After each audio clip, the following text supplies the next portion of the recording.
All sports, all plays. Yeah. All sports, all plays.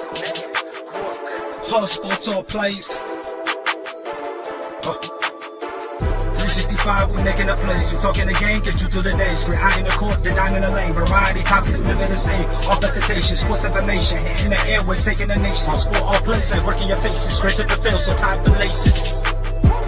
All sports, all plays. Yeah.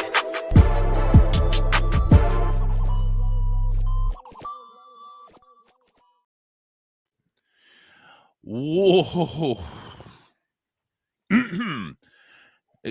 We're going to take an hour break, and we're going to come right back with the start of the scheduled show like it should be, because I am effing tired, y'all. Notice, no jersey, no sports gear. I want to go back to sleep, but we can't. Maybe I'll go back to sleep in a couple hours, but holy shiznle, my niznle. We thought that this offseason was going to be boring. No, it has not been. We got lots to talk about. Only two people to talk about it. That is Coach over here to my right, my left, and of course me, your host, Charles Richardson. Welcome to the Touchdown Crew, everybody. You can always give us a call, even though we don't take a lot of calls, but you can, 813-699-5353. Go ahead and chat with us inside whatever platform you're watching on. If you're watching us on Facebook, if you're watching us on YouTube, if you're watching us on Twitch or Twitter or any one of the platforms that ASAP broadcasts from, that's right, the All Sports, All Plays Network.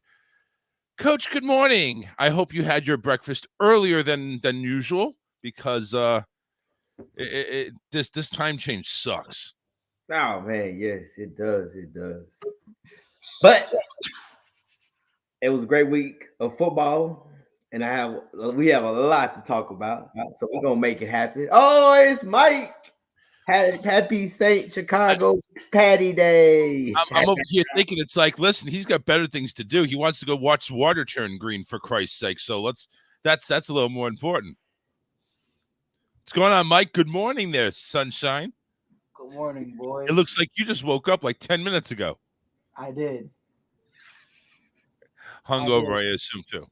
Very. In a good way, though. We're okay. Got some waffles over here. Get some waffles? We're doing all right. We got Eggos? Yeah. Oh, dude, man. Okay. Regular Eggos, man, they're whack. But if you get the new fluffy Eggos, man, the ones that look like this thick, the Belgian waffles, you got to get those, man. Yeah, you got to get the big ones, man. Like the big thick ones. All right. No. Those are the saucer ones, man. Those are the ones you play Frisbee with. I'm talking about the thick ones that you can actually – I'm talking about the thick ones, man. You can go ahead and put syrup in the squares. This video is sponsored by Eggos. Yeah. Yeah, that's right. Yeah, it was sponsored by Eggos. I don't know if Freddie's going to take that. 100%. Yep. Oh, man. What is this, bro? What? I don't know, man. It's the same thing. I crawled out of bed at 9 o'clock. 9 o'clock now. This time now. It would have been 8, but I called at 9. I'm over here waking my ass up. My hair's all over the place. I'm over here logging into to StreamYard to go ahead and send stuff up. I'm barely able to read what Freddie went ahead and posted for the code. It's like, yeah, dude. No one told Drunk Mike that it was we were losing an hour of sleep. So, yeah. No. They told you. You just didn't want to listen. No one told him. No. Well, we should have sent you the memo. Someone should have said something. That nobody came up with. Exactly. So all we got to do now, we got to bust Randy's chops now. Randy's not here, so it's like we got to bust his chops. No, I'm blaming the weatherman of Tennessee, because Randy was done dirty, I guess you could say, because he was told it was going to be beautiful and sunny out. Yep. It wasn't. So that's boo! No, not Randy's beautiful sunny out. Like, for instance, number one, what the hell does that have to do with you in studio with a microphone and a camera? Well, sir, his game got canceled for Saturday and moved to today. So I understand. Hey, yesterday, -10-degree wind chills in Chicago. Drunk Mike was all around downtown freezing. Today's it's 55 and sunny. So I feel you, Randy. I feel you, Randy. It happens. Sometimes. Well, anyway, welcome to the threesome known as the Touchdown Crew today. Oh, I didn't like that. Of course you're not gonna like that, man. It's like a big circle thing. Oh. Anywho, lots of moves made. Of course, we're on the Watson watch since now he's been not criminally charged. So everybody's paying attention to Watson. I'm over here thinking, why does Houston want to trade him anyway? Just start him, for crying out loud, which is why I said last year anyways, but everybody's saying just start him, but they didn't want to do that. So everybody's on the Watson watch. We got Philadelphia, who was interested. Now they're not. New Orleans, who miraculously vanished $80 million in cap debt, just like that. I mean, somebody needs to go ahead and get in contact with that financial institution and give me a call, because I need to get rid of some debt too real quick. So we got that going on. Amari Cooper went to some place that has no quarterback whatsoever. Ask OBJ. So let's see how well you do there, Amari. Just a lot of moves were made. Boys, where do you want to start? I mean, there's a lot of things going on. What was the big blockbuster for you, Coach? What do you think is the big one over the course of the week? I mean, of course, you always got to go with Russell Wilson. I mean, that's one of the – you was thinking it.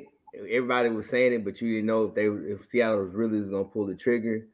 You can go Chicago, Khalil Mack for what, a 5th, 6th round pick? Shut up. So, I mean, there's a lot. Mike might have something to say about that. I'm just saying. I want to talk about it. I mean, we can go pretty much. Charles, you can start anywhere, man, and we're going to be there for a minute. Well, let's talk about the big one.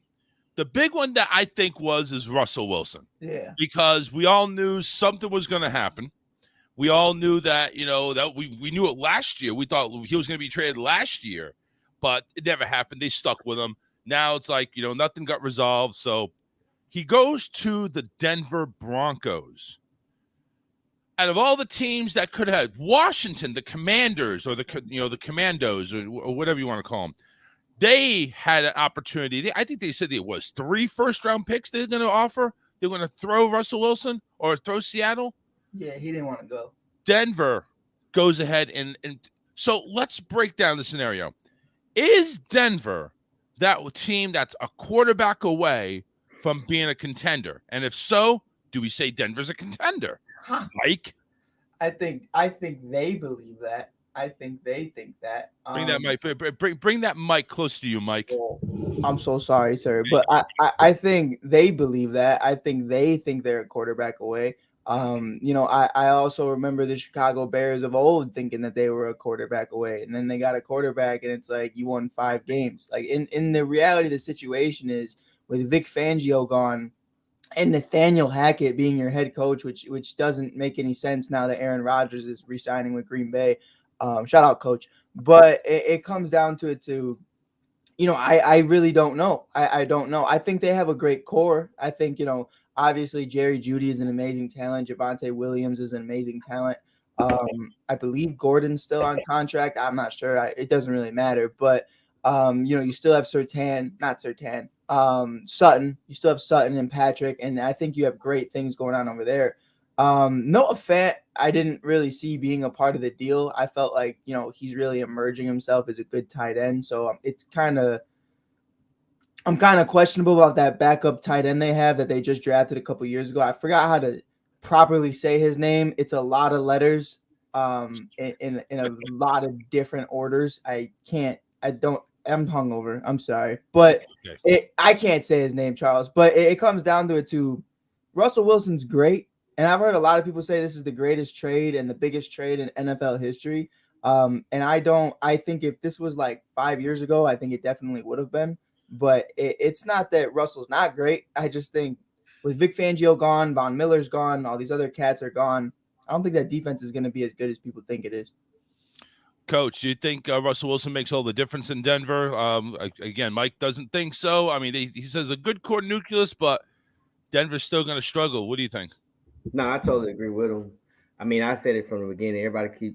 You don't know what Russell has left in the tank because one, he hadn't played last year, and then when he came back, he looked like crap. I mean, we can sit there, you can say O line this and O line that, but you don't really know. Like I'm with Mike. There's no pass rush.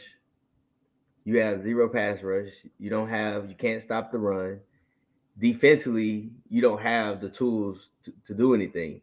And then you go back and you look offensively, man, these guys got to stay healthy because that whole entire receiver corps went through injuries. Yep.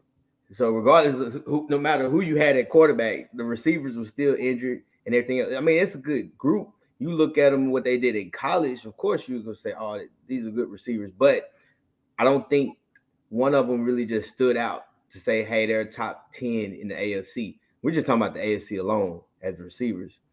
But I think they'll win maybe 2 or 3 more games, possibility, fight for a playoff spot at the end. But you also got to realize, man, Russ is in a gauntlet.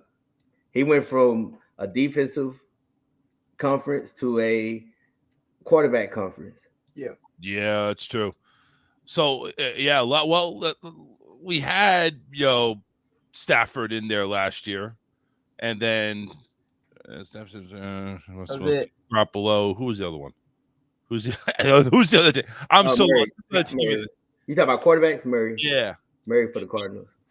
Yeah. Well, he was kind of in a quarterback conference as well. All right, No, now I know. no. Listen. Now he is in with Patrick Mahomes. Justin Herbert.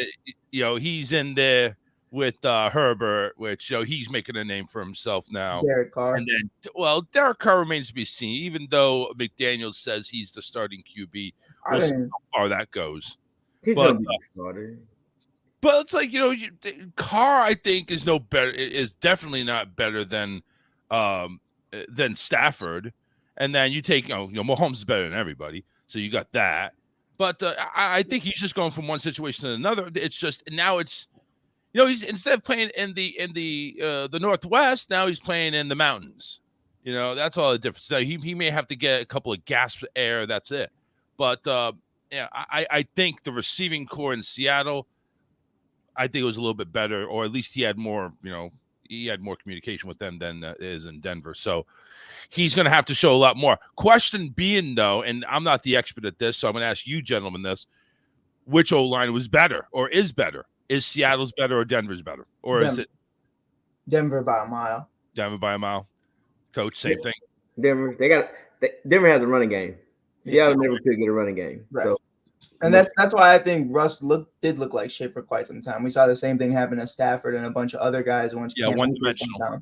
Yeah, one-dimensional, and obviously the coach's point, if you're playing like shit and you can't run the ball, you're gonna look like shit. You can disguise playing horrible if you have a run game. And as a Bears fan, I know that very well. So it comes down to it, when Rashad Penny is your starting running back, you're not going anywhere. With Javonte Williams, you probably could disguise a lot. Yeah, I don't think Seattle's been the same since Lynch, to be honest with you, for their running game. No, it's not at all. just ever since he left, it's like Chris Carson maybe gets injured, but I think that was the closest they had, and that's still going down a few notches a lot. So, but I just truly believe Russell has to throw the football, and we have to really say, hey, Russ, are you as good as you say you are? Because if you go back and you look at Seattle, the times that they won, and they relied on their defense. When they won the Super Bowl, it was all about the defense. Yep. Now coming into this conference where you don't have a pass rush, your secondary is straight, it's legit. But you got to get to Pat Mahomes. You got to get. We can say what we want about Carr. You still got to get to him. Yeah. Because now he actually. Let's just be honest. He actually have a good offensive coordinator now. Mm-hmm. Let's put it this way. Listen, the season just started, right? Like the 2022 season is officially on. It's ready. We're kicking it off. Now, all these moves being made, you honestly think that Denver's not going to go ahead and focus on the defense at all, whether it be free agency or draft or, they gave up so much for Wilson. Do they even have a draft left? This is almost like them trading for Ricky Williams like New Orleans did. Right. I think there's a good shot Von Miller returns though. I really do, and I think it's simply because he spent his entire career there. He's won a Super Bowl there before. He understands that they have a blueprint of what to do.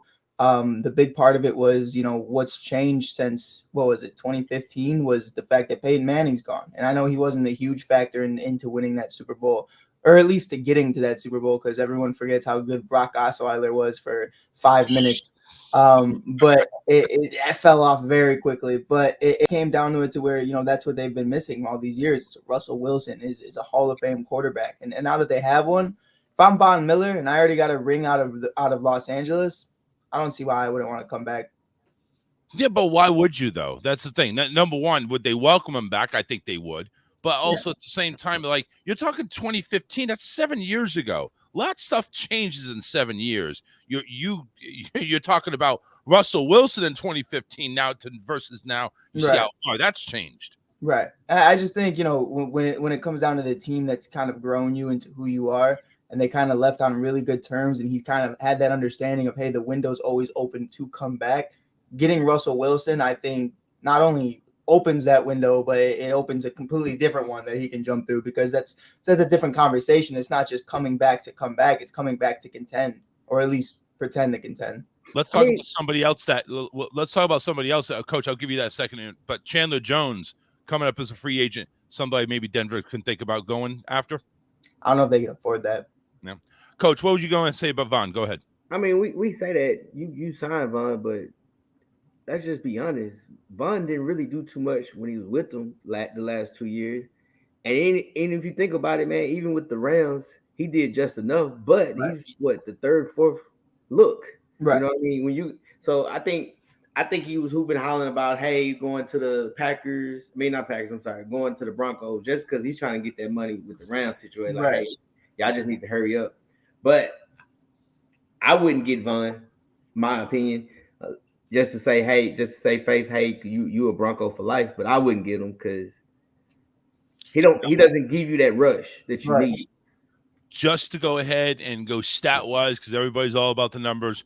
Last year, combined with Denver and the Rams, he ended up getting 9.5 sacks, which for a normal outside linebacker, you think that's pretty decent. But this guy has averaged. We're talking 11.5, 18.5, 14, 11, 13, 10, 14. Those are seasons. His down year, he was injured. He only played half the year. He had 5 sacks in 9 games, 8 sacks in 15 games in 2019. Then he was out the whole year of 2020. So it's like 9.5 sacks. Is there still juice left there? Does he have again, we're talking about a 10-year career. For an outside linebacker this is not Tom Brady. He's not going to play 24 years or anything like that. Do you think he still has it? It just depends. Like we went back, we said 2 weeks ago, Charles. Are you going for the money, or are you trying to win another Super Bowl? Like he's got 2 rings. He has 2 rings, but the reality of it is, okay, are you trying to live a legacy? Because if he goes back to Denver, he's not going to get that many sacks. He stays with Los Angeles, he's going to get a lot of sacks because everybody's going to triple team that man in the middle, Mr. Aaron Donald, and he gets the one-on-one. Right. Now, when you go back, because like I said, you go look at that defense, man. Even Chubbs, you draft Chubbs in the first round. He hasn't consistently stayed. I only think he played a full season yet that I can think of. Yeah. So regardless of the situation, it's still only you rushing. Like you're really the only threat. Yeah, you need some stability at defense. I think you need more people that can play defensively because apparently everybody gets banged up in Denver. I don't know what it is, if it's if they're 4-wheeling on the mountains or what, and it's just they're all that high. I don't know, but it's like Von Miller and the Rams. We've heard that the Rams are interested in keeping Von Miller and bringing him back. Yeah, so that's always a possibility. Again, Denver does have to focus on pass rush. They need to get people that can get to the quarterback because, like we all mentioned, got to get to Mahomes, got to get to Carr, got to get to Herbert. All these people can scramble. Mahomes, number 1, Herbert, number 2. Carr can scramble a little bit. He's a good pocket guy, but you got to get to him. You got to get to him, and all these teams have now proven that they have an offensive line. you got to go ahead and match up with them. Otherwise, you're going to be playing a lot of zone, a lot of don't give up the deep, give up the underneath stuff, and that doesn't win it anymore. The bend but don't break defense. That's because you're going to break every once in a while. Right. It's never going to happen where you're going to keep everybody out of the end zone. You get inside the 10-yard line, okay, better defense better coverage will win you most of that, but you're going to break every now and then. So let me ask you this though. What do you think about Seattle? You think they got enough? Seattle, no. You think they should have got more? I thought you talking about the trade? Yeah. Oh, they got enough to go ahead and do a whole complete rebuild. But here's the thing, though, is do you go ahead and rebuild that team? Are you in rebuild mode, or are you maybe Deshaun Watsoning it and getting him over into Seattle and just pick up where you left off with Russell, except a younger quarterback? I think they're in full rebuild because they have Tyler Lockett on the trade block too, and DK Metcalf's pissed off. They still have no run game. It's not work. What they already had wasn't working for him with Russell Wilson, so I don't see how anything would change with Deshaun. But for me, like, and this isn't like being biased, this is me being straight up. Like, I think the Bears had a better offer for Russell Wilson over a year ago than what the Denver Broncos just gave him. Drew Lock and Noah Fant and some picks, which is cool. But the Bears offered Kyle Fuller. They offered Akeem Hicks, what would have been Justin Fields, and then a shit ton of first-round picks. And that first-round pick would have been a top-5 pick right now. So I look at it like that, and I look at it from the conversation of, what did you really get? And they still don't have a quarterback situation. They have a great pick this year now, but the problem is it's in a quarterback class that nobody really cares about, that nobody even wants to sniff to even have this conversation of drafting this guy in the first round. So you're kind of in the same predicament of, okay, you have Drew Lock and Geno Smith, and that's really it. If you would have had Justin Fields or Mac Jones or someone along those lines with that, whatever that Bears pick would have been, you would have had a conversation of, okay, we have this now. We have DK Metcalf. We have all these other individuals that are great. You have a defense now. You would have had Akeem Hicks and Kyle Fuller with Jamal and Bobby. Now you let go of Bobby Wagner.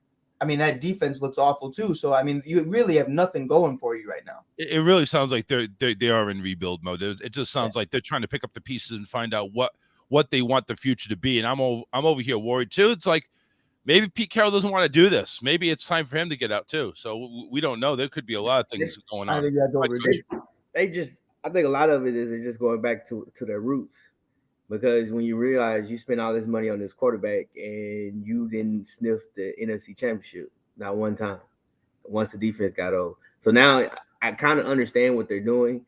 You take Bobby Wagner, you take Russell Wilson out of it, pretty much got rid of them. And now you have that money plus these draft picks where you can actually kind of retool. Like I said, one thing about it now, you can actually spend that money on O-linemen, because O-linemen is going to be crazy expensive once free agent hits, because everybody needs linemen. Because then you got Drew Lock. He's not good, but guess what? You just need him to be able to hand the ball off, run some play action, and then throw it to DK and Lockett. I think Lockett probably is going to stay because no one's going to really trade big for receivers, because like we talked about last week, that receivers are getting to the point where they're about to start being like running backs. You're a dime a dozen, because there's so many of us now. So, but I don't know. Like I said, it's kind of one of those things. Let's see how the free agent goes. Let's see how. Let's pretty much see how much. I don't even know how much money they have in the cap after the 2 cuts, but it's a lot. I try to take a look at it. You see, talking about Seattle? Yeah. Yes, because if you look at it, man, we just be honest. Like they said, I mean, I think it's what, if the quarterback only have like maybe 10 to 15% of the salary cap, they have a great chance of winning the Super Bowl. It's the ones that have the expensive salary caps, they never win one, because you take all the money to get these guys and get people you need. Right. So they're just going. I mean, and I agree with you to a degree, Mike. But if you had Russ with the Bears, I mean, you would have been mad, because guess what? No, yeah, 100%. 100%. No, like I think they wouldn't have been, because if you think about it, honestly, truthfully, they wouldn't have been the top 5. It would have been a top 5 draft pick. No, without a doubt, because he still would have got hurt, still would have had problems all year. It still would have been a horrible situation because Matt Nagy's awful. They wouldn't have been good whatsoever. I just meant, like, from the return package, I would take Justin Fields, a couple great defensive. But how do you know? But that's the thing.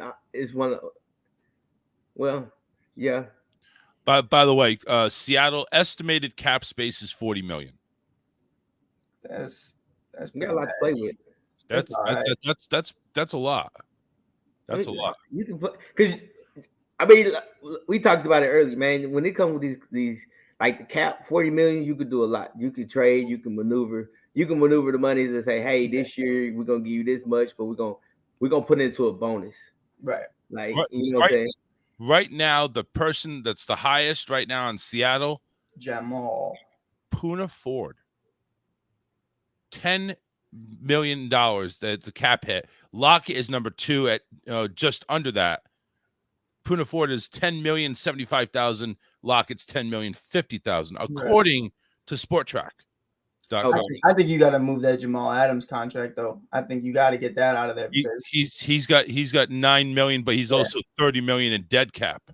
That guy don't do shit. I mean, I love safeties. I love watching safeties, and Jamal's always been one of those guys that I hate watching because it's like I'm literally watching a linebacker play safety, and this guy is getting paid safety money. But who does he remind you of? If you look at Seattle, you know what he reminds me of, Coach, and it kind of comes out of left field with this one. He reminds me a lot of Brian Urlacher in a sense. And I say that because Brian played safety, Brian played linebacker, and the only difference is it's the roles are reversed. He's fast like Brian, except he's just playing the safety position. He's not as big, he's not as bulky, but he's a straight up dude when it comes to just getting hits. But that guy can't catch a football to save his life. You don't have to, but who does he remind you of when you think of Legion of Boom? Oh yeah, but I mean, because that's what he did. Yeah. That sucker didn't cover nobody. Chandler and all them, right? But I mean, I think again, like to Charles's point though, it's a different league now. You know what I mean? Like what we saw in 2015 is very different from what we're seeing now, and that's really what it's going to come down to is these wide receivers, Jamar Chase and all these other cats that are coming out of college, like they're going to burn this dude. And that's just the reality of it. They're going to burn him. They're not even going to give him a chance to touch him. Jamar's 40 yards away by the time Jamal even gets off the snap. But to me, what Charles kind of said was, having Tyler Lockett on that cap with 10 million, I don't think, after what we saw with Khalil Mack and after what we saw with Amari Cooper, you might not have to pay for this guy. You might, if they want him gone just to clear cap space, we saw Amari Cooper just go for what, a 5th and a 6th round pick? They might not have to give up anything. No, that's what I said. It's the receivers is at the point now you are a dime a dozen because like even this year they're everybody's hooping and hollering saying this is a good receiving class in the next year's very good. But you see what I'm saying? So it's like you're not finna start paying. The money is finna start going down. Right. But it's the fact of the matter because you can just you can add anybody for a cheaper deal. So like one thing about it is Lockett, man, what Lockett does, he's a vertical threat, but he's no different from that guy that just ran a 4.2. Right. And is younger. I can get him for $3 or $4 million. Right. In the 5th, 6th round. I mean, I think that's the thing that a lot of people starting to realize, like, hey, we don't have to have superstars. But also you gotta realize something too, though, why Seattle got him. Goddamn, I can't think of the Adams. Look who you play against. You play against the Rams. What they do? Run the ball. You play the 49ers, Deebo Sanders, run the ball. So I think those are the reasons why they pretty much. I think the Rams and the Cardinals, I think they're more throwing than anything. They're more deep threats than anything right now. Yeah. Yeah, I mean, yeah, you'll still go ahead and have the running game in, but if you take a look at it realistically, and this includes Trey Lance starting in San Francisco. San Francisco is the running game. Arizona and Los Angeles Rams is the freaking their passing game. Right. That's what we truly believe. Yeah, I think especially when you see Woods come back, I think and obviously Odell, it's really going to turn into a pass heavy offense. You're going to have Cam Akers doing his thing or whatever running backs they want to run with, but obviously you have Cooper Kupp, you have Higbee, you have Woods, you have Odell, you have Jefferson, you have a lot of guys that you could play with, and I don't think McVay's gonna, if McVay's even back, I think he is, but yeah, no, he's back. I hate that's my one. How the hell you gonna win a Super Bowl and then say and call it quits? You know you want to run that back. No, yeah, but that was my thing. Sean McVay, I tell Coach all the time, he's my favorite coach in the league. He has been for quite some time. But that was my only knock is I didn't like the way he kind of approached that. Even while they were winning the Super Bowl, he was like, I don't know, like I'll think about it. Like that's a bad look, bro. Like just you're coming back. It makes you more desirable, man. You're playing a chess match. It's like you're over there telling the ownership, winning a Super Bowl is all that, but you know what? Maybe I want to take my skills to the golf course and spend time. I don't know. You know, that's just like, show me the love. Show me that you want me. Go ahead, you gotta unmute your mic, man. But yeah, but he's one of those McVay's. He's that new school coach. He doesn't want to coach to 60, 70 years. Right. Like he doesn't. He's got such a long way to go before he gets to that point. But 35. But the thing about what we have to realize is he's gonna get married, man. He's about to start. He's trying to make babies. Like he's trying to start his family. He's one of them guys, and a lot of these newer coaches, you're not trying to do what these old heads do, where you stay all day in the office and you look at film and you do this and you do that. Like I said, he got his Super Bowl ring now. Like he had the Super Bowl ring, so he's chilling. And so, Coach, wait a second. I'm going to stop you right there because right here, you talked about, are you in it for a ring or the money? Both. Sean McVay turned down $100 million from Amazon to stay with the Rams. He's gonna make more. I think he's in it for the ring. He's gonna make more. I think that's the thing, though. He knows when he's done. Like when he's getting married this summer. When his wife pops the baby, eventually, he's gonna get to the point where he's gonna flip it over. He's gonna go to the Amazon or to ABC, NBC, or ESPN, and he's gonna make that money doing that. Right. Because he'll make a whole bunch of money doing that. And guess what? All you got to do is 2 days out of the week. You know, and over here, McVay is over here trying to follow Brady and Marion models here. Model from Ukraine, for that matter. Oh, yeah. So obviously, listen, I don't know, man. I don't know what McVay's planning on doing, but you want to pop a baby in that model, there goes the model figure. So do you want to really do that? I don't know. But if he wants to marry, that's fine. That's fine.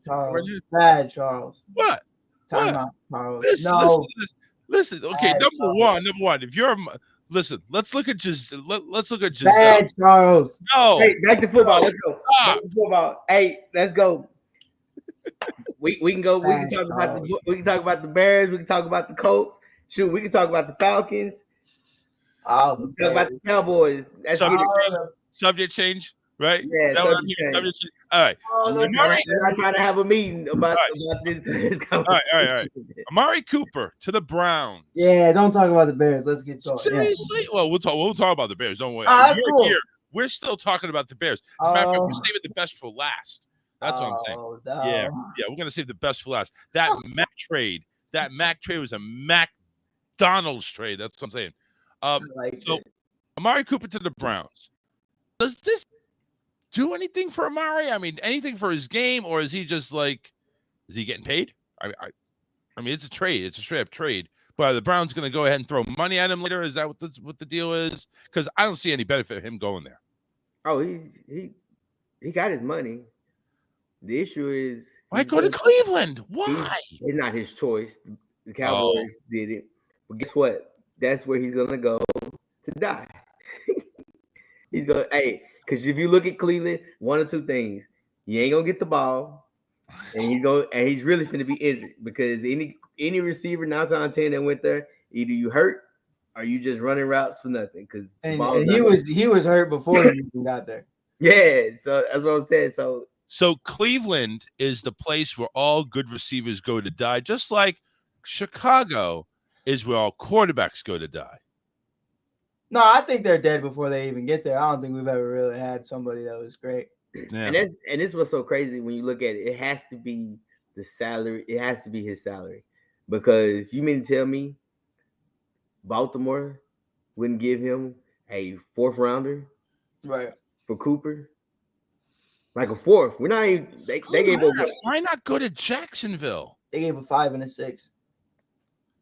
That's because Jacksonville was not going to pay that salary cap. Jacksonville's got a lot of money to play with. They want to get young. They're not. Murray ain't that old.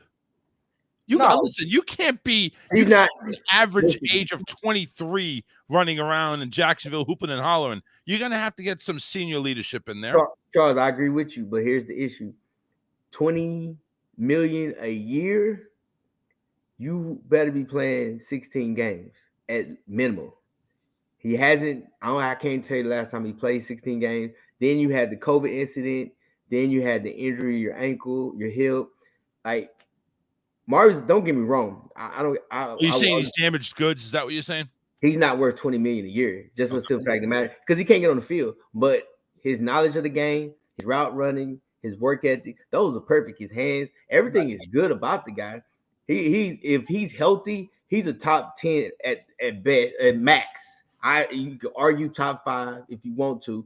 I mean, depending on the year. He just can't stay healthy, man. Right. I think, Coach, you kind of hit on that too. Not to cut you short, but it was like with you always predicated it on his cuts, his route running, his ability to be able to make those drives.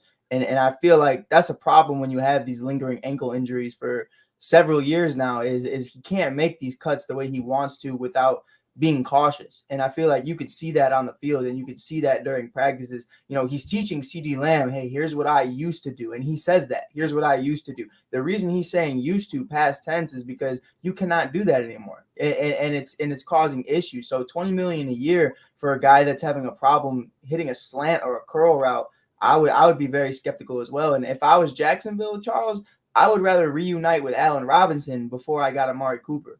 Got to bring your Bears involved. Allen Robinson's going to New England, just like every other receiver is going to New England, because that's all they talk about is he's linked. I brought something up. DK is linked to New England. Allen Robinson's linked to New England. Calvin Ridley linked to New England. Don't even get me started on that. Oh my word, Calvin Ridley ain't going nowhere. Listen, he was anyway.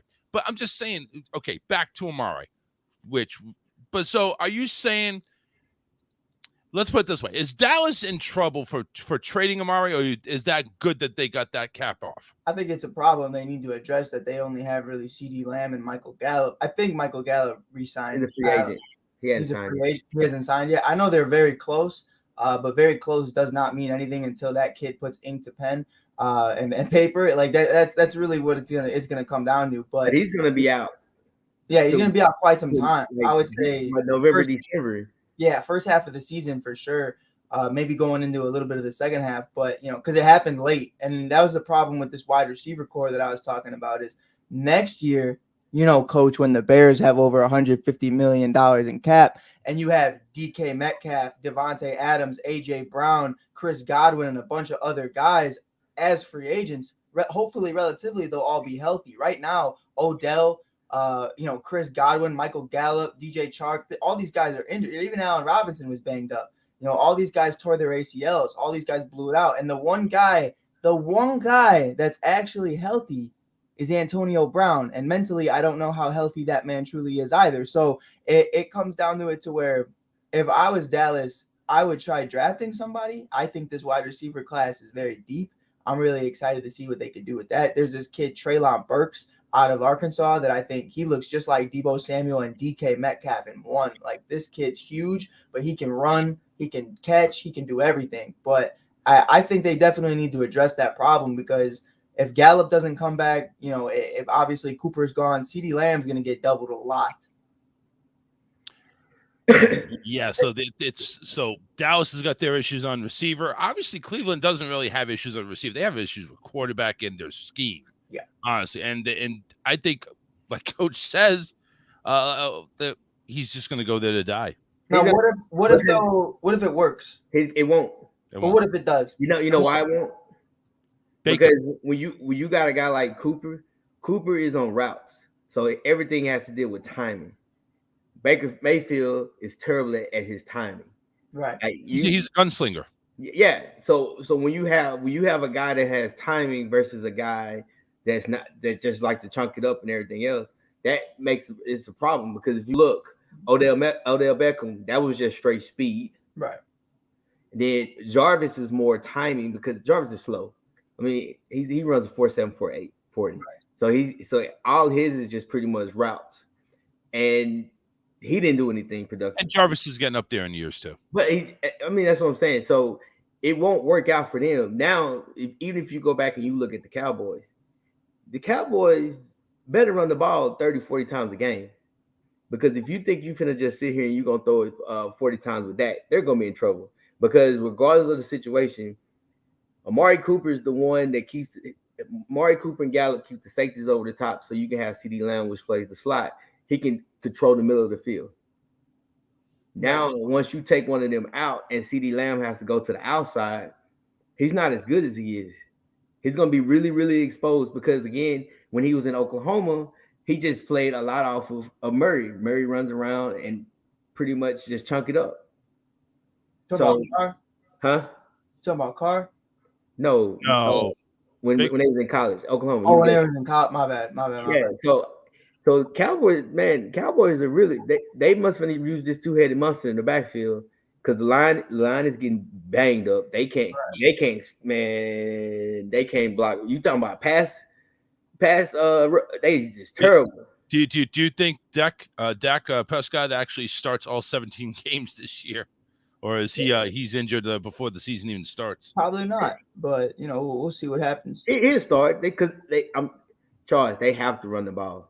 You talking about, and that's the problem is they have to run the ball, so everybody's going to load up on the box because they don't have any outside. They don't have any real outside threats. To be honest with you, Gallup can go ahead and run, but I'm just saying it's like you'll have a man on man and somebody covering over the top, but that's it. But that was the thing why Gallup got his over the top because it was I got to keep a safety in the middle of the field because you got CeeDee Lamb at the slot, and then I got to keep a safety over Amari Cooper. So Gallup 8. Now, once you take Amari Cooper out, now you got there's no more protection. I can't even think of his name. Either you're gonna move CeeDee Lamb to the outside, or you're gonna put the rookie, which he wasn't bad. He was straight, but he's a slot guy. He's not an outside guy. Right. But how good really was he when all these other great wide receivers are also there? When it's just him one-on-one, I'm curious to see how he looks under the pressure. But you can switch. That's what I'm saying. You can roll your defense now. Right. So, and then now you look at Cleveland. You got Cooper, but you told CeeDee Lamb, hey, you can shop for a trade. So I don't understand. It's like Cleveland doesn't learn their lesson. It's like you had Odell Beckham. You couldn't make that work. Are you kidding me? If you don't think you can make Odell work, you really think you're going to make Amari Cooper work? I mean, and once they find out this fails, then they're going to look at, man, what kind of quarterback do we have? And they should have been looking at that to begin with. They put so much trust into Baker and whatever system they're running. They are stubborn as all. They're more stubborn than I am. Do you guys think now the salaries are actually very similar? Do you think they might be in on Deshaun Watson? No. I mean, no. All right. Let's put it this way. Let's fantasize. If they trade Baker and picks, they could get.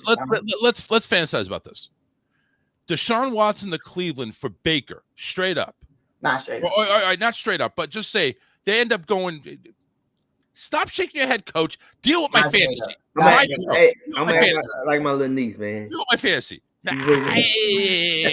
Smack that head. No. But Baker ends up in Houston. Deshaun ends up in Cleveland. Does Cleveland finally get the quarterback they need? Yeah. Or are they still suffering? I think they're straight. If that's the case, you wouldn't trade Landry or look for a trade for Landry. Listen, I'm not saying it makes any sense. I agree with you, but the reality of it is, I know for a fact, Lovie Smith is not finna ride and die with Baker Mayfield. I don't think he's gonna ride or die with Mills, though. Yeah, I'm just. Hey, he rode and died with Jay Cutler. I would ride or die with Baker before I rode with Jay any longer. I'm just saying, Houston's in the bad way right now. Honestly, I don't know what the deal really is anymore. for not starting Deshaun? Why just Well, they give didn't. him back well, the starting job? Well, it was two reasons. One of them, you didn't want to start him is because you didn't want him to get hurt. Because you look like you saw what Stafford got in draft picks. Right. Now you see what Russ got in draft picks. So you're like, man, this is You sit him for the whole year? yeah. I mean, well, no, Charles. Hello, What people forget though is that Watson didn't want to play anyways. Like Yeah. before the allegations and everything, Watson said he was out and that he probably played his final game with the team, and he was acting. He wasn't acting a fool, but he was showing everybody that he did not want to be there. He was coming to practices late. He was not participating with the team. He was not in team meetings. He did not care. And I don't blame him whatsoever because they've had 3 head coaches since that incident. So it really does come down to it to, Deshaun was the first one that wanted out. But doesn't that put a cloud over your actual value now? It's like, okay, well, you're not a team player, so what the hell we want from you? No, not at all. Not at all. I think Odell did the same shit. Because one thing, he's a great player. So once he get on the field, no one's gonna worry about that. Right. Once he start playing, which you got to realize with Deshaun. I mean, come on, Charles. You trade your best receiver for a running back. We're not going there. Listen, the game has changed a few years ago. I know, but you look at what you did. Like you was just getting rid of guys. And then you let JJ Watt leave. You didn't get anything horrible. from JJ. You let JJ leave. You didn't get a single thing. They're just horrible at their GM spot. It's all horrible. Yeah. Anthony's over here saying, I can see the Eagles going after Watson. They have the most. Listen, number one, the Eagles already pulled out.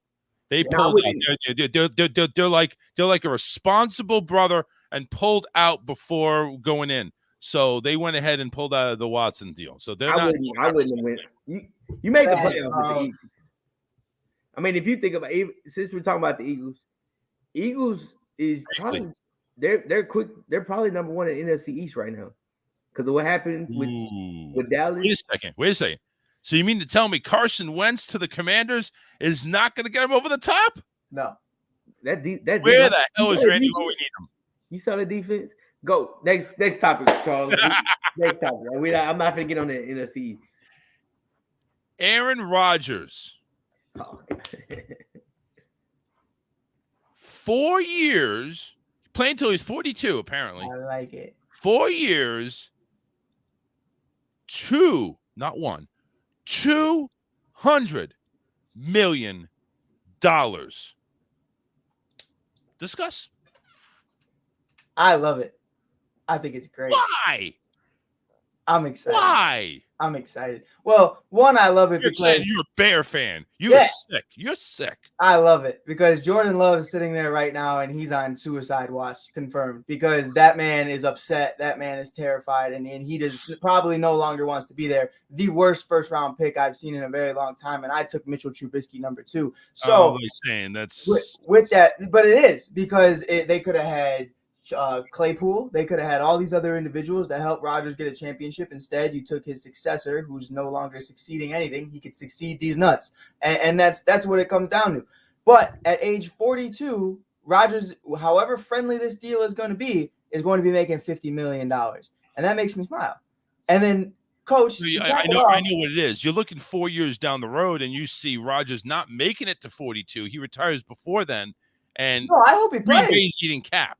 I hope he plays. I hope they – in any way, I know they're going to pay it. And that's what makes me smile is because, Coach, right now, to me, obviously, my team has shown we don't give a shit about this year or next. We're cool. A year after that. I got no problem with it.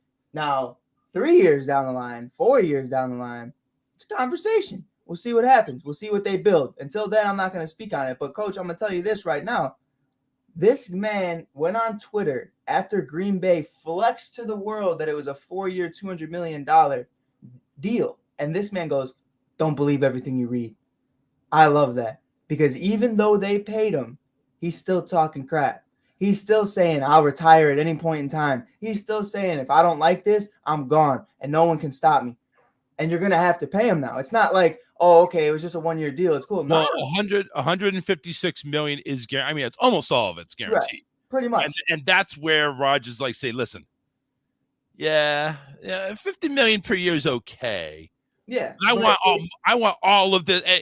Here's 40 million you can keep and and buy some Kool-Aid.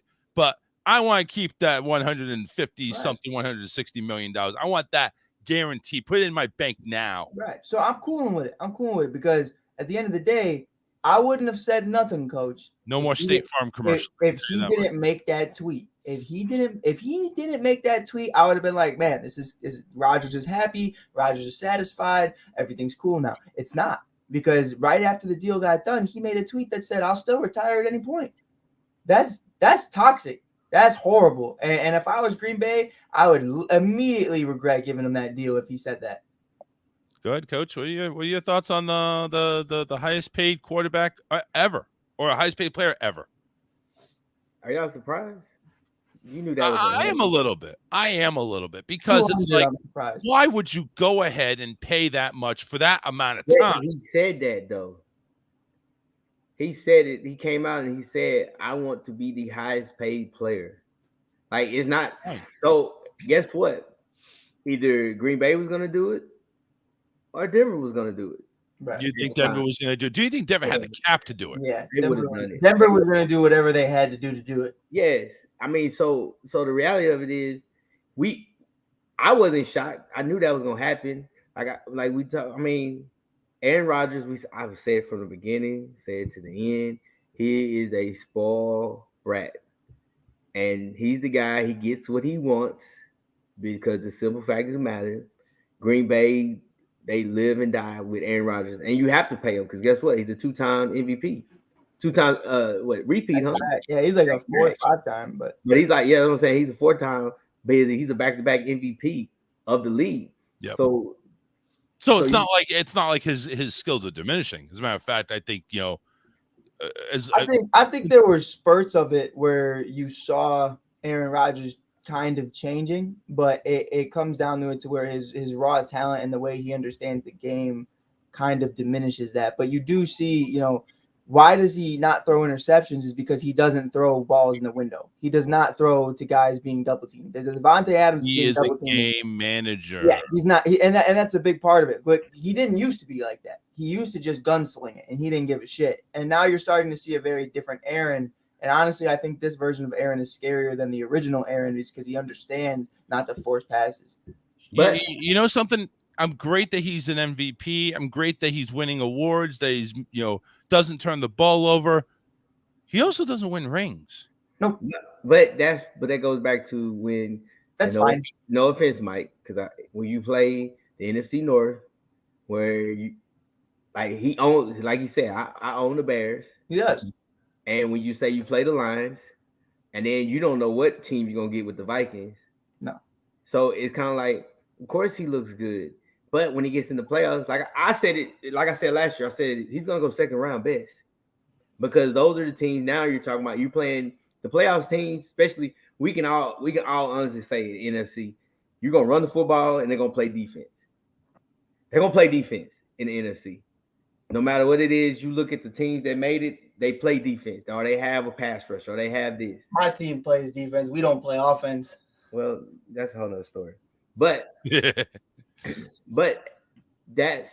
think that's the thing about Aaron Rodgers, man. Aaron Rodgers don't care about no championships. He don't care about that. He's just trying to get this money. Right. And then go be a game show host when he retires. Mm-hmm. That's it. Yeah. Well, that's Aaron. Like you said, spoiled little kid, wants to cry. Where's my money? Where's my money? Well, hey, you got your money. So wait, before we leave, because I don't see a lot of people talking about this. What happens to Jordan? Do you see Jordan Love? Do you see Jordan Love going to Pittsburgh? Do you see him going somewhere else? No, I actually see Jimmy G going to Pittsburgh. I see Jimmy going there. So you think Jordan Love, a first-round pick, is just going to sit for 6 years? Yep. Who, me? No, in general, just everybody. I don't know. I think that's the thing. I think he's gonna. I see him going like Pittsburgh or someone because you got to look. I really truly don't think the Green Bay Packers going to trade him to Seattle or somewhere there. So therefore, he has to go to the AFC, and the only AFC team that really needs a quarterback is Pittsburgh. Right. Oh, you say the Colts, but I don't want to see. Oh Lord, please don't have Jimmy go to Pittsburgh. He can't throw. I think they need to draft. I like Malik out of the draft. I forget his last name, but I like Malik as a quarterback. But I think they need to invest in an offensive line before anything, because paying Jimmy isn't going to mean shit if Jimmy's not getting protected. Who? Jimmy, when you talking about Jimmy getting protected? Hey, listen, when you go ahead and do this hike, and then you turn around and you hand the ball to the guy in back there, he doesn't need protection. I think that's why I say he fits the mold of the coach. Indianapolis, maybe. Right. Yeah, you're right. That's why I'm saying. That's why I say he can't go to Pittsburgh. Lord, don't go to Pittsburgh. Yeah, don't go. Like you're not. It's not going to go down the way he thinks it is. Tell me, don't get Jimmy. Honestly, truthfully, I rather Pittsburgh get Jordan Love. I don't really like a lot of people knock Jordan Love. See, the thing is, nobody is talking about Love. Nobody's talking about Jordan Love. He's going to come to this team or that team. Green Bay's not even talking about Jordan Love. That's how insignificant he is. But hey, Jordan, what we're going to do is we're going to take your salary and give it to Aaron Rodgers. That's what we're going to do. You just sit there, get him water, get him Gatorade. Make sure you wash his jockstrap appropriately with Tide. Don't eat the Tide Pods, and just show up every Sunday. That's it.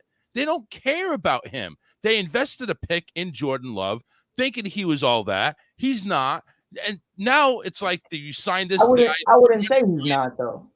I'm just saying he's not. I don't know. He came in and played one game to basically set the record straight if he's any good or not, and he wasn't. See, but that's the common misconception, though, is you gave a kid one game. You didn't give him any training camp. You didn't give him anything. So let me tell you this. Let me tell you this. Hold on. Let me tell you this. If they didn't have if they had faith in Jordan Love, if they had any faith in him, you're really gonna throw $200 million at a quarterback who's Charles. right? Good. Charles. First off, the whole game with Jordan Love, he didn't even practice the whole week. Like the Aaron Rodgers thing happened on a Wednesday. Right. So he technically only had 1 day of practice and a walk. Thursday and a Friday. Yeah, and it was a walk. Usually you do walkthroughs on Fridays. Now you got to say what you said. He's a 2-time MVP. Like back to back. Yeah, so I'm sorry, I keep saying 2-time. He's a back-to-back MVP. 4-time MVP. They're gonna give him. You're gonna give him that money just for the simple fact of the matter. He is considered the best player 2 years in a row. Regardless of how we look at it, no matter how we say it, the NFL has said that. So you look at it as, okay, I know what I got. I got a 2-time MVP. He runs my system. He understands it. I got his best buddy back, Devontae Adams. And Jordan Love, he's not a 2-time MVP. Thank you. They have no trust whatsoever in Love. I agree with you. I wouldn't say it's not trust, though. If it was me, honestly, truthfully, Charles, Mike, if you don't call it trust, what do you call it? What I call it was an incentive. No faith. Not at all. No, Charles. What you're saying, Charles, really quick, Coach. What you're saying is this: Tom Brady or Mac Jones? Oh, Tom Brady, of course. Oh, right. But is Mac Jones still a good quarterback? He is. Right. He will be. So right. Hey, Charles, they don't have time for will be. They need to win now. Mike, you can flip it even more. Tom Brady or Jimmy Garoppolo? Who would you have traded? Exactly. You saw what they. Wait a second. Hold on. I'm over here thinking because when Jimmy filled in for Tom, even though he got injured. Say it again. Hold on. He got injured. He got injured in the third game, halfway through. But for that time he was throwing the ball, he looked good. He did look good. You know why? Guess what? Really good. You know why he looked good? You know why he looked good, Charles? System, I know. No, it's not because of the system. That's because he knew game 1 that he was going to start. He knew game 2 that he was going to start. He knew game 3 he would have started. He knew game 4 he was going to start. So guess what happened to Tom Brady? I don't even think Tom Brady couldn't even go to the facilities. So therefore, he knew right then he had 4 weeks of that with nobody have any game feel on him. Come on, of course he's gonna look good. But then guess what? What happened? They shipped him to San Francisco, and what has San Francisco done? They done everything to win except with Jimmy. Right. Jimmy does just a little. He did just a little. He could use a little bit. But again, like I was saying earlier, if I was Green Bay, man, I would have traded Rodgers and got them draft picks, and I would have loaded up a squad right around Jordan Love. 100%. My opinion. 100%. But I agree. But you always gotta look at it. Is you don't go wrong either way because of what Aaron Rodgers has been doing. That's just me. Like you don't. Cause what they say, the grass is not always green on the other side. Right. You keep what you got. Right. So all right, you got your quarterback locked up for 4 years unless Rodgers goes ahead and ups and says, F you. This is I'm out of here. What do you do with Jordan Love? That's what I'm saying. Is like I think you Do have you to bench get him? something. You have to get something because you got a first round pick though. Like you use that first round pick on Jordan Love right now. You're not getting a first round back. You're not even getting a fourth. But you fair enough. But do you think you can get maybe like a second or third rate receiver for him? I think no. They don't need a receiver. Right now, who does Green Bay need right now? Like out of everything, if you would have, you're the GM of the Green Bay Packers. I got Jordan Love. He does not want to be here. We want to trade him. What do we want to see if we can get for him? It may not be an A quality lister. If you're going to trade Jordan Love, you see their alignment. Because if you look at the defense played well in the playoffs. Right. The receivers played well. Aaron Rodgers didn't play well. Anybody injury prone that maybe we could use a backup with. Right. Maybe the secondary. Okay. So would it be wise if you're a Green Bay GM, take Jordan Love, shop him around for a safety or a cornerback? No, I think they're set with Savage and all of those guys. I like Adrian Amos. I think they're pretty good. What I think they need, and it's very underrated, is Robert Tonyan is going to be a free agent. He tore his ACL as well. I felt like that was a big factor. If they don't have a tight end in that game, they don't have a single person that you could name in that tight end group right now that you could say, okay, this guy's the tight end of the future. I think you need to kind of address that because, Vanderlesh and Cobb are great for what they are. Gronk's in free agency. Right. But I've heard Gronk to Cincinnati. Why not go ahead and catch passes from the other number 12 in the league? Come on. He's not fun.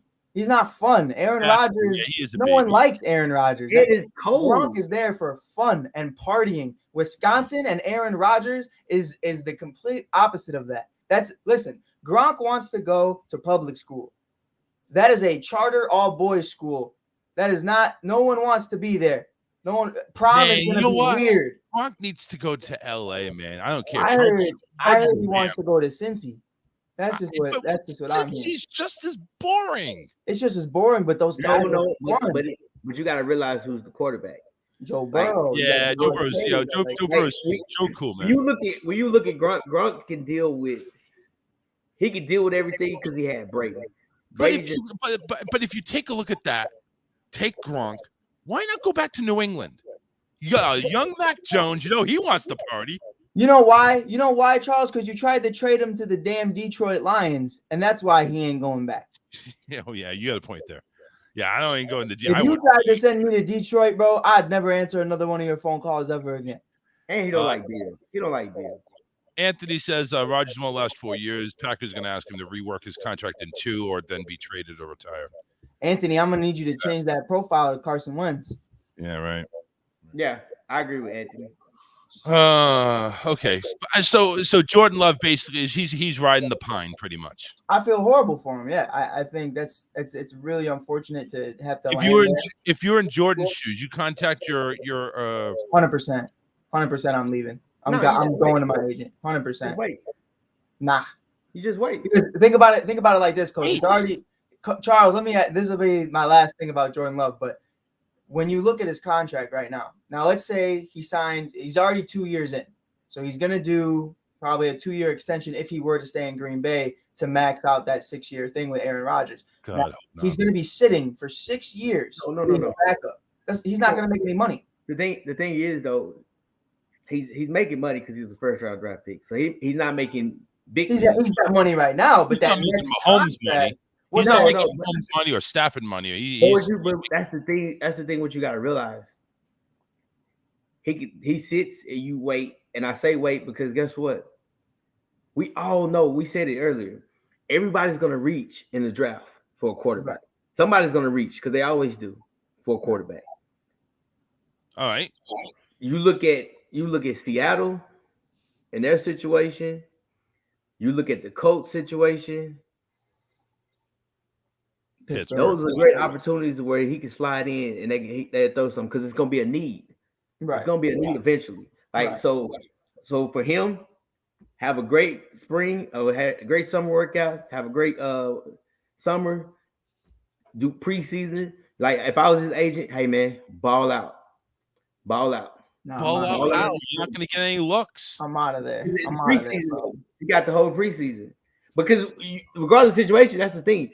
We keep saying, "Well, I'm out." You got to get filmed. Once you get filmed, because Right. regardless, even if once you get out, you're still making the same. You still gonna make like $2 or $3 million. No, right, but that's my point. Is once you're out, you can be a starter somewhere. You can go perform somewhere, and you're gonna have that ability to take a chance. You can go to New Orleans, you can go to Pittsburgh, you can go to Seattle, you can go. He's starting over Drew Lock 100%. I don't care what anybody says. If he went to Seattle, he's starting over Drew Lock. Drew Lock is awful, but it comes down to it. That I just think, what your contract is going to be if you stay through, what is it, 2026, whatever that contract is with Rodgers, it's going to come down to that contract that you're going to get. One, you're going to have to play a few years as the starter in Green Bay. You're already 6 years into the league. You're going to be 9 years by the time you get into a deal that you can actually make some money. And what if that doesn't work out? So for me, I'd want to get out as quick as possible to show some tape, like you said, to be able to start somewhere. So by the time my rookie contract's over, I'm getting paid because that contract's not going to last forever. Yeah, I'm sorry. If I was Jordan Love and I'm getting taken in the draft, all right, I'm expected to play because they're going to move on from Aaron Rodgers. Aaron Rodgers is going to retire. Right. Like, why did you He's even not gonna play into his 40s? Let me play. I'm not getting drafted into the NFL to sit my ass on the bench and hold the clipboard. Right. You know what though, Charles? I'll do that, but not in the first round. I'm not going to be drafted in the first round to sit for 6 years. You want to go ahead and have a quarterback, take in the 6th round, pick number 199. You go ahead and take that type of pick. You're sitting on the bench for 3-4 years, possibly maybe even your whole career. You're a career backup to somebody. Right. But like you said, not a first round. Ryan Leaf, when he went number 1 pick, I don't even think he sat the bench. He just like, screw this, I'm out of here. Right. But sitting here looking at it, man, they probably won't trade him. Probably to next year because probably not. He's $8 million dead cap. Yeah, they can't afford that. That's no way. But it's going to happen before the contract. He'll probably, like I say, he'll go ahead and back up, with a angry dead eyes to everybody that's watching him. It's like, all right, we'll watch what happens next year. So I just like you said, man, I feel bad for him because it's like you're drafted in the first round. You're expected to go ahead. You're being the next incumbent to the you're following Aaron Rodgers out after he leaves. Man, I apologize, guys. So you're supposed to be the next guy in place. Now we're gonna go ahead and make Aaron Rodgers the highest paid quarterback ever, 4 more years. That means it's like Aaron Rodgers, the president. 4 more years. Now you're waiting. You're vice president. You don't ever see the field except for here. Go ahead, Jordan. Go play preseason. Go ahead. Run. Wee. That doesn't do anything to anybody. Right. Except, you know what? It may show your value, but it's preseason. And it's so bad to the point where they've even cut a game of preseason. So now it's only 3 games. Exactly. The last one is really kind of just walkthroughs. Yeah. It's like 2. Yeah.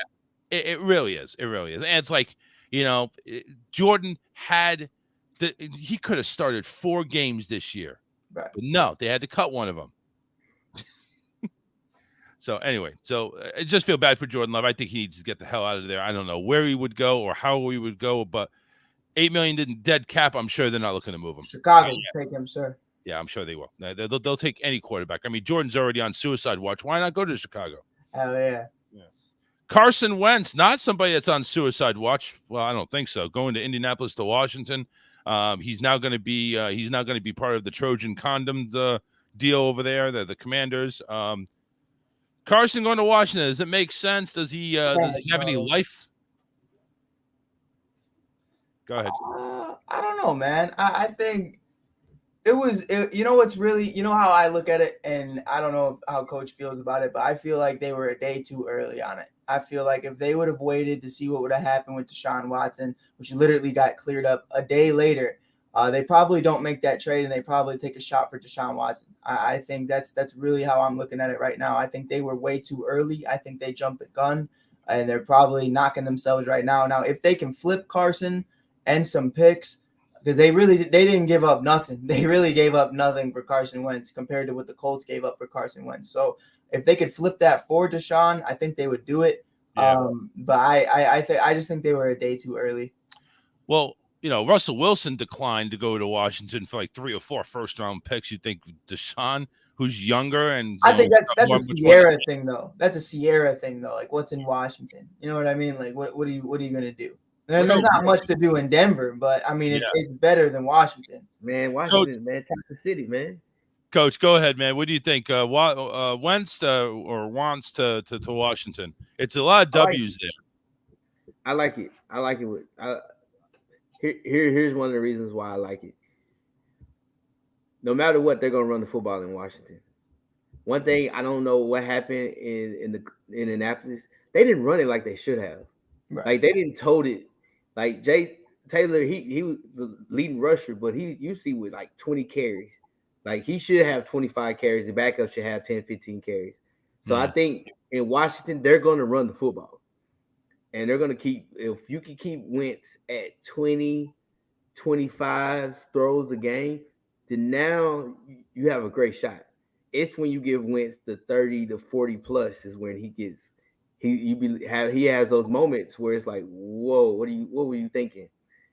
I just really, really, truly believe that's one of the things I like about the trade. Now the Colts, you make this trade, so you must have some kind of saying about getting Jimmy. Right. It has to be, because you now don't have anybody at quarterback, and Jimmy's really pretty much the only one. You're not going to give up the world for Deshaun Watson. So I like it for Washington again, because Ron Rivera is not going to say, hey, Wentz, throw it 40 times. He don't believe in it. He believes in playing defense. He believes in playing, we're going to pound this thing, and then you get your 15, 20 throws. Yeah. Yeah, going to definitely pound it. Washington 7-10 last year as the football team, making a new era now as the Commanders, and Carson Wentz now gets to go ahead and take that torch and maybe burn down the stadium. I would. Stadium. I would. What does that leave Indy? Indy again, or I mean, are we talking? Jordan Love. Yeah, Jordan Love. There you go. Jordan Love. I mean, because everybody's talking Jordan Love today. Everybody's talking Jordan Love. I just feel like no one else is talking about it. And that's the thing. That's why I don't think he's going to get any love. Love is not getting love. I like that one, Charles. Anybody else really up there? I mean, Mitchell Trubisky, maybe. Are they going to go all in with Watson?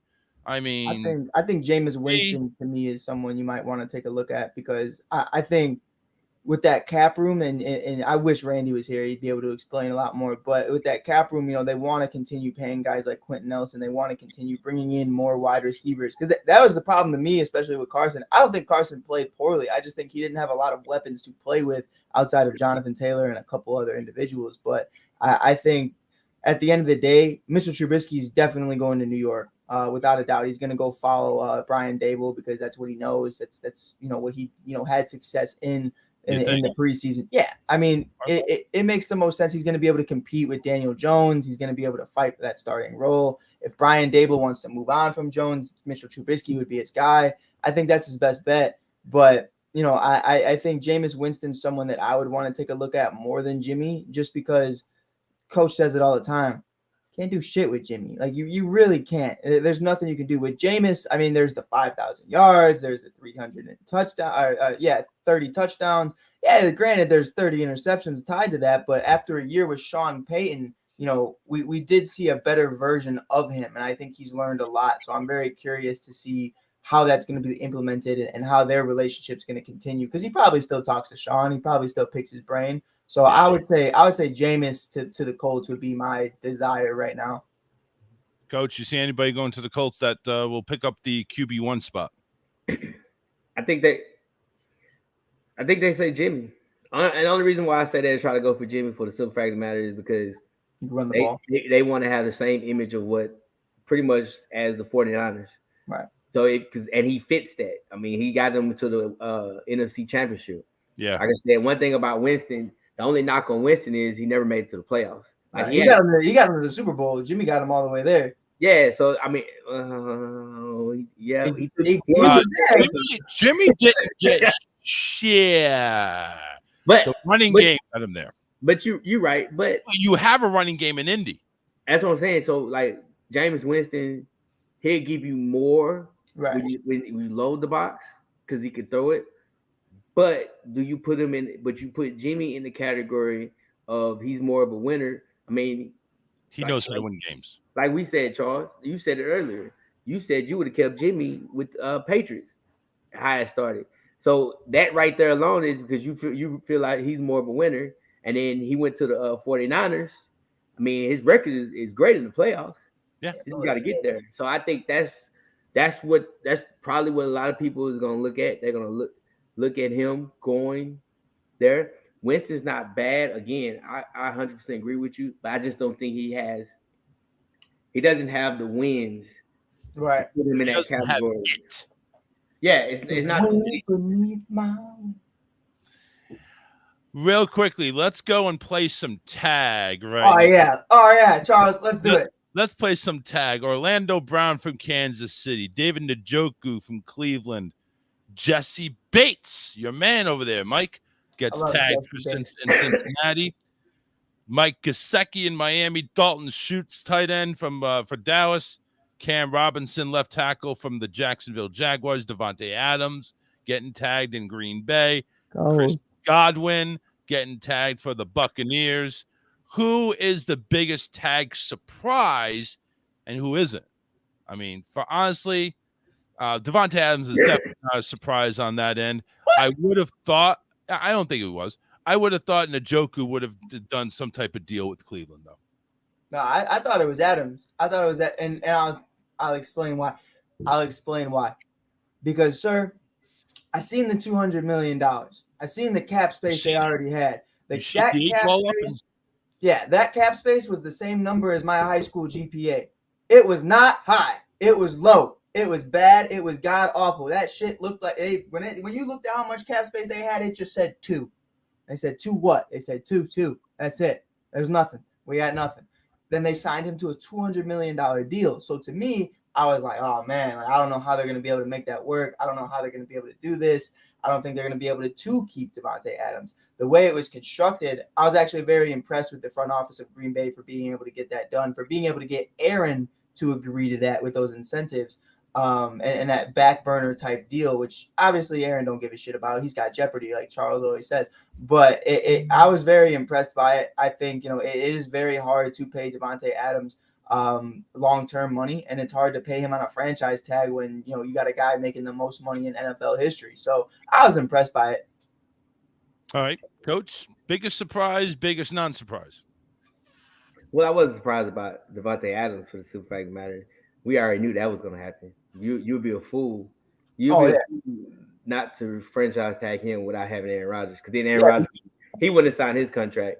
The tight end for the Cleveland, still got Njoku. You still got Hooper that you pay big money also. Right. They didn't use either of them either. Yeah, so it's like why franchise tag him? That was my biggest surprise. And real quick, because I see Anthony, he posted something. He said, talking about you think Jimmy would be good without Debo. Man, you got Taylor. Yeah. And that O-line. That O-line is 20 times better than Carolina's O-line. Like, when you got Taylor, I think that I like a couple of those rookies on the wide receiver core. I think they're okay. I think they just need to grow. Yeah, but that's my only big surprise. I mean, what about Godwin? Because I said – because you were talking about Godwin getting a long-term deal, and then all of a sudden now you see him on a tag. But I said that, though.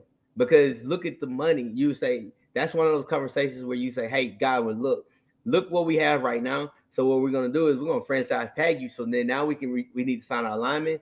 We can sign OJ Howard back. We're not gonna keep Fournette. Fournette's gone. The D line is gone. Sue's gone. We can't afford them. But at least get the core of what we need, and then we can get everybody else in the draft. And when we get the other 20, 30, $40 million, because now NFL is no COVID, nothing. They said forget COVID rules. Yep, they're done. So now everything's going to open up crazily.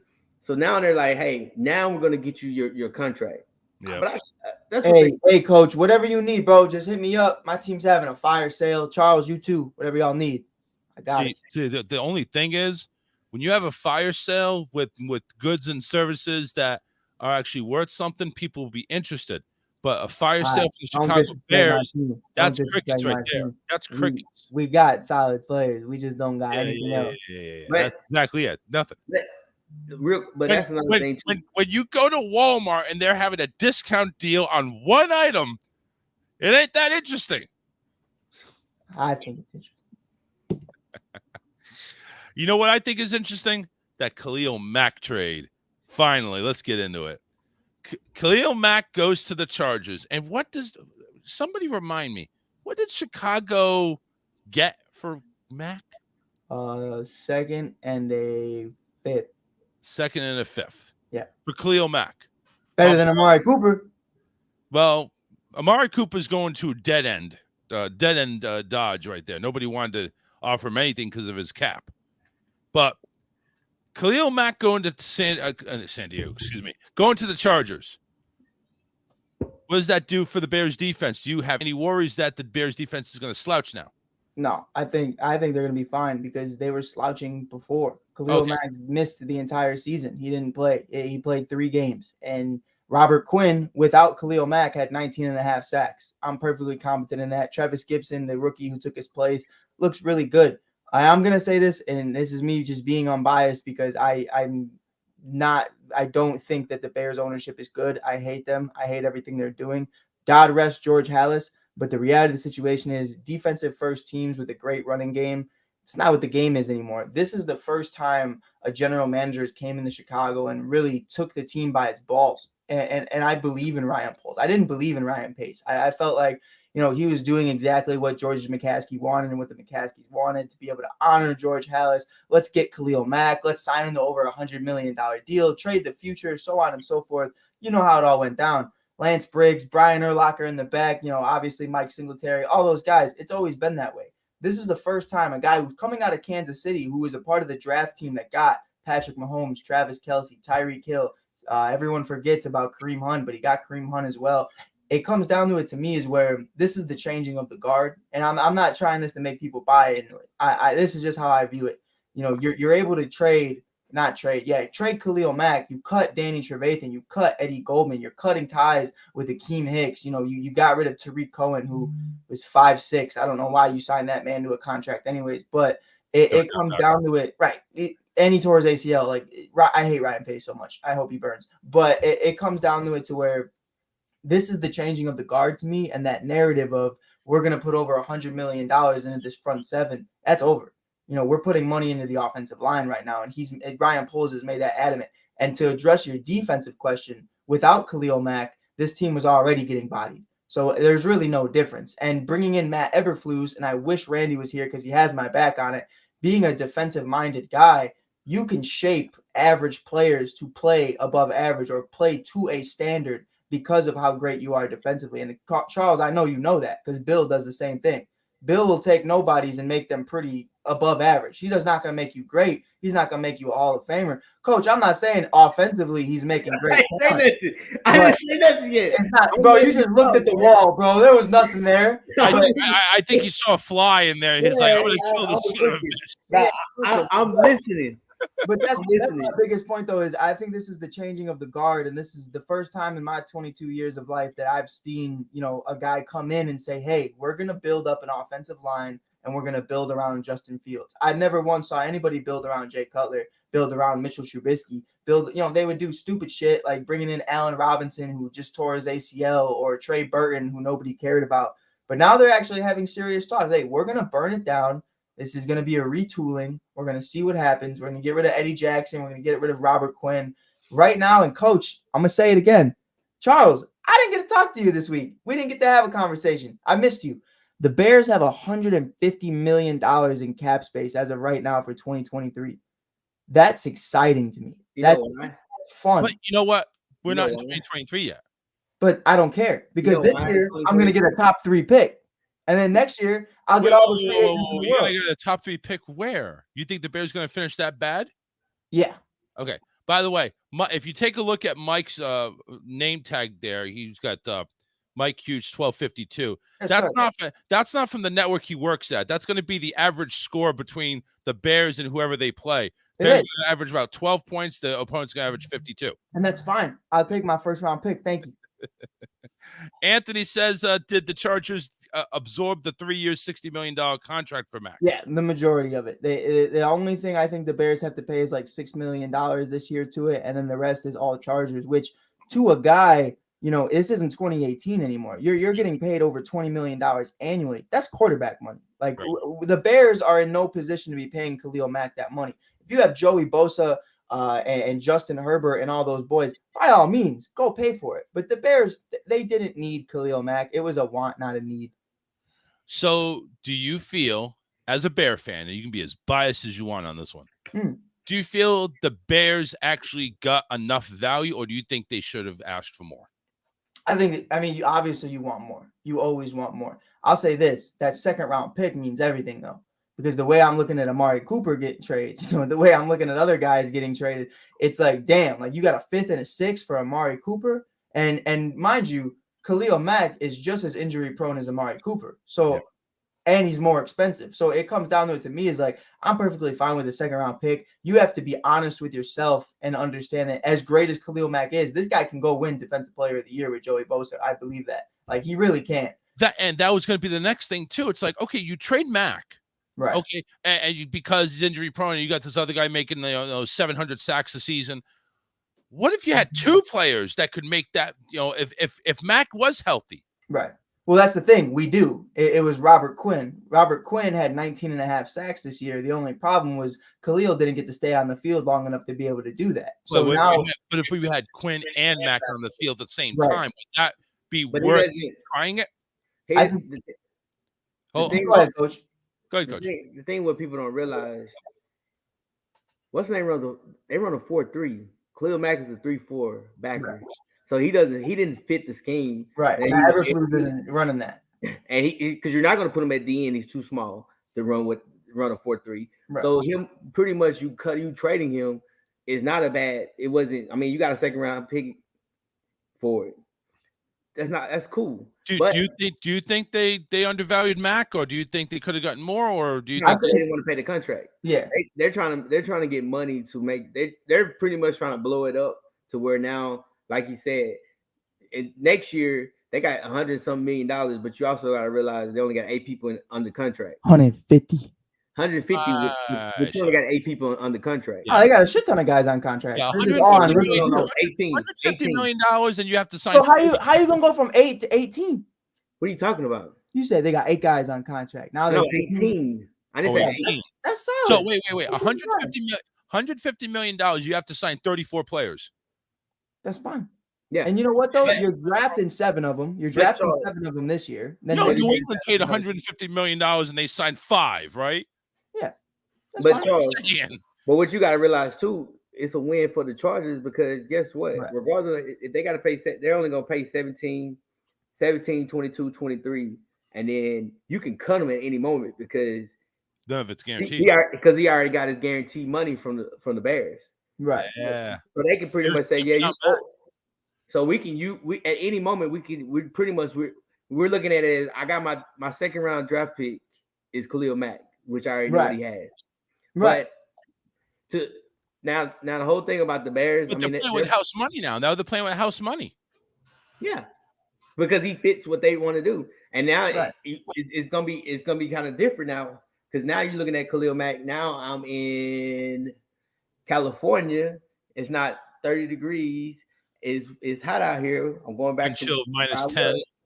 Where I was at. I'm back at home pretty much. I'm playing in a nice stadium rather than waiting for the track to open up and start getting cleared for this brand new stadium that they're building over there in 10 years where I'll never play in. Yeah, and I only have to play. He only has to play in technically maybe 2, maybe 3 cold games a year. Right.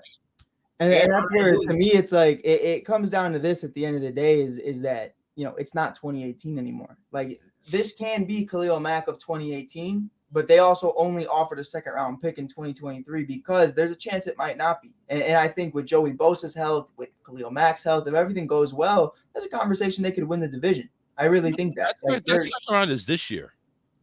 No. The 6th round is next year. I think it's next year. Both of them are next year. Nope. I read it. Second round is this year. Second round this year. Mm-hmm. Oh. But see, the 6th round, it might. I don't Trade know. it.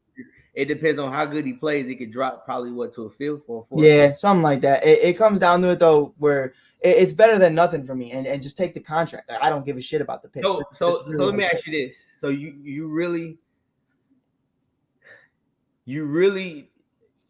believe in what the GM and the head coach is doing? I believe in what I have to. Here's my thing: I have to see Matt Eberflus. I've watched tape. I've watched what the Colts have done. I've watched everything Randy Jowers, our amazing co-host, has sent me about him. I watched Hard Knocks. I love him as a person. I would just like to see what his thoughts are about this team. What else is going to happen with Eddie Jackson and a couple other guys that I don't want on this defense. Because what you got to realize, even when we go back to the Colts had a running game. Right. They controlled the clock. Well, we have a running game. The Colts had a running game, but they had an O-line. That's where it's different. And then now the big question is, Mike, and you heard us say you have to have no line to have a running game, just to let you know. And you heard us say it all day, and since the whole entire season, everybody's in need of O-linemen. Right. So it's gonna, you have to pick and choose. Now are you gonna go through the draft? Right. Or are you gonna go through the free agent? That's one of the big things. Don't get me wrong. I like what he did with the Colts, but also keep in mind, he didn't stop the Jaguars. No, 100%. Like that's the problem. That's the problem. Hey, look. Hey, when it's all said and done. But I mean, when you look at that Jaguars game, though, it was what 3-9. He did kind of stab the Jaguars. And I'm curious also to see what he's gonna do offensively, like because then they get the Packers coordinator. Yeah. He got the Packers. No, not coordinator, quarterback coach. When he quarterback coach, he was something. He was a coordinator in Green Bay. He became the quarterback's coach for Aaron. Okay. He started off as the offensive coordinator, but here's my thing, coach, and I want to break down that Jaguars thing. Go and wrap this up. Hey, really quick, Charles. Hey, that man held Jacksonville to 9 points. He only controls the defense. I don't know what you want him to do about Trevor Lawrence only having 3 points as a total. No, it was 26-11. 26-11. Yeah. That's still not horrible. Your own damn games? Randy told me 9. Randy told me. Listen. All I know is Jacksonville, New England 50, Jacksonville 10. I mean, because look, Mike, here I'm saying the quarters. 7-0 first. It was 7-0 first quarter. It was 13-3 second quarter, and then it was 23-3 third quarter. Damn. But what happened? Wait, but what happened at the end? They scored 8 points out of nowhere. What happened in the playoffs to the best defense in the league, though? Who's the best? They got dropped 50 keys by the Bills. Oh, but we are. Are you talking about my team? No. I'm talking about. No. You talking about my team? Okay, we got to the playoffs. That's cool. What'd you do? We already did that. Do you want to Mike, don't you do that? No, Mike, don't do that because you know why? Because you was all Bill. I like Bill. I don't say I like that defense. I like Bill. It's a 1-seat car that I'm in. I'm in a go-kart by myself saying how sorry he is as a coach. So there's nobody to jump on the bandwagon. Hey, that's fine. Because guess what, coach? I was the only one in the Josh Allen car, and guess what? He pieced everybody, and he would have won if he would have got. Coach, it was crowded in that bandwagon that you've been on for the past couple of years. Now all of a sudden, everybody jumped ship. Literally jumped ship. I didn't jump. Hey, we're just talking that ish. I'm just saying it's a two-way street. Everybody's got bad days. Hey, so let me ask you this, Mike, and I'll be done with it. The whole Josh Allen. If Josh Allen loses out of the second round, he's still considered an elite quarterback next year. If he came out of the second round, If he loses out of the second round, I mean, I don't really got nothing to do with that, but I mean, Okay. it happens. All right, Charles. What does Aaron Rodgers do every single year? I never put him in The hell with Aaron Rodgers, the hell with Josh Allen, even the hell with Mac Jones. We're talking about the Bears. Right. Khalil Oh, Mack, but Coach they're got not me doing. distracted. Oh, but you're I doing do the believe stacking in these draft guys. picks. You're drafting. Oh man, I can't wait for this next draft because you know you're gonna suck this year, and then next year can't wait for these draft picks because you know you're gonna suck again. Right. So it's like, all you do is stockpile draft picks. What's the point? You gonna want to get a good seat in Vegas to watch the draft? Is that it? Here's the way I look at it. You already have your quarterback, so that's the first thing that's addressed. I think that's perfect for what we're trying to do, is because that's never been the thing we're doing. You're not gonna keep him alive if you don't get an O-line, though. Right, but that's what I'm trying to tell you, is that's what I like about the Khalil Mack trade, is they're not trying to, okay, you have Matt Eberflus as your head coach. Normally, traditionally, what they would do, whether it be Lovie Smith or whoever, they're going to keep building that defense to make Eberflus happy. Instead, now they're saying, listen, we're going to tear this down. You're going to build a culture. You're going to draft these guys later in the rounds, and we're going to see what we can do with that. We're putting all the offense and all the money into the offense. And I'm really excited about that. They want young, fast guys. They don't want these slow guys for the run game. They want fast offensive linemen. Ryan Poles has said that. And that's what's different, because the problem with these guys, the Bears offensive line is decent. They can help you run the ball. No, 100%. They cannot stop the pass rush whatsoever because these guys are slow. That's why they need to get faster. They need to get healthy. And I'm really excited to see what he's going to be capable of doing with that, because this is the first time in a long time I've ever heard a GM say it's an offensive first team. And the fact that he walked into that building and grabbed the team by the balls the way he has, I can't speak for how he's going to draft, but I look at what he previously did as the draft scout leader and of that whole department. Patrick Mahomes, Tyreek Hill, Travis Kelce, not Sammy, but Kareem Hunt, Clyde Edwards-Helaire, and a great offensive line. I mean, I have to go off of what I've already seen, and what I've already seen worked perfectly. Right now, the Bears, I don't think this takes into factor the Mac trade, but the Bears right now, just under 37 million in cap space right now. Yeah, and for Mac, it's going to be not this year, but next year it's going to be over 20. So they have like 140 to play with. That's before this free agency starts. After, it'll probably be around 100. I don't see them going too crazy in free agency. Who? The Bears. Bears, yeah, the Bears. So y'all just you're gonna go through the draft? No, yeah, 100%. Yeah. Why he's even said it. Why are we gonna look at Bobby Wagner? Bobby Wagner's a free agent. The Bears of last year, they're jumping all over Bobby Wagner. They're gonna give him a 5-year deal, $100 million. Now they don't need Bobby Wagner. They don't give a shit. Like it's we're not in a position to win, and we understand that. And that's where I've been for years. Is this team is not good enough to win? Why do we keep doing this just to go 8-8? So just to go ahead and clarify, and this again, according to Sport Track, if no changes are made from here until now or till whenever, right now, 2023, Bears would have 20 people under contract, cap space 174 mil, right above Indianapolis with 167 mil. Right, that's a lot of money to play with. So I'm excited about it. I think even filling out the roster, you fill it all on a 1-year deal, you're still going to have that money. It sounds like a lot of money, but the first number I mentioned, you only have 20 players signed. No, right, but that's what I'm saying. If you put all these guys in and just do 1-year deals, who cares? Because you're not playing to contend whatsoever. So if you do 1-year deals and then go into 2023 and expect to get big name free agents, that's fine. Can I ask you this? Quickly.